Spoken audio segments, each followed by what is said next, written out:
बिल्कुल, आप पे यौन शोषण का आरोप लगाने वाले आशुतोष ब्रह्मचारी पर आज हमला हुआ है ट्रेन में यात्रा के दौरान। उन्होंने कहा कि हमने अपनी जान टॉयलेट में जाके बचाई है, क्या कहेंगे? ऐसा है कि हम जब रायबरेली में प्रातःकाल थे, उसी समय वहाँ के पत्रकार बंधुओं के माध्यम से हमको ये सूचना मिली। आश्चर्य हुआ, किसी के ऊपर ऐसा हमला दुखी ही करेगा। जो व्यक्ति अहिंसा को मानता हो, हिंसा में जिसका विश्वास ना हो, उसको दुखी होगा। हमको फ़ोटो दिखाया गया उनका, हमको देख करके दुख हुआ। लेकिन फिर जब जो अटेंडेंट है उसका वक्तव्य देख सुनाया गया, हमको बताया गया, वो कह रहा है कि जब तक शौचालय में जा रहे थे तब तक तो ठीक थे, निकलने के बाद से कह रहे हैं कि दिक्कत हो गई।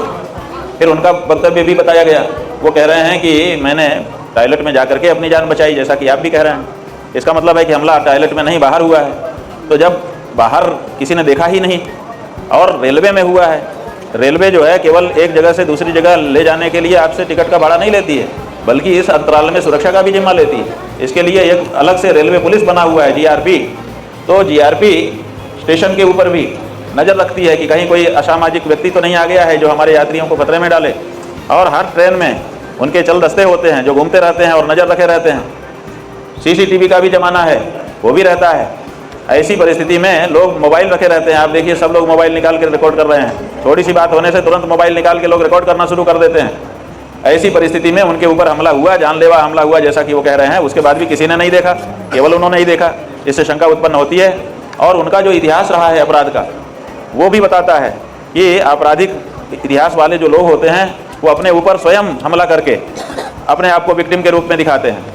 तो इससे सिंपैथी गेन करना और साथ ही साथ सुरक्षा, जैसा कि उन्होंने पहले मांग भी की है थोड़े दिन पहले ही कि हमें सुरक्षा दी जाए, तो हो सकता है सुरक्षा प्राप्त करने के लिए, सिंपैथी गेन करने के लिए, अथवा ये जो शंखनाद यात्रा हमारी हो रही है इससे ध्यान भटकाने के लिए जनता का ये प्लान किया गया हो।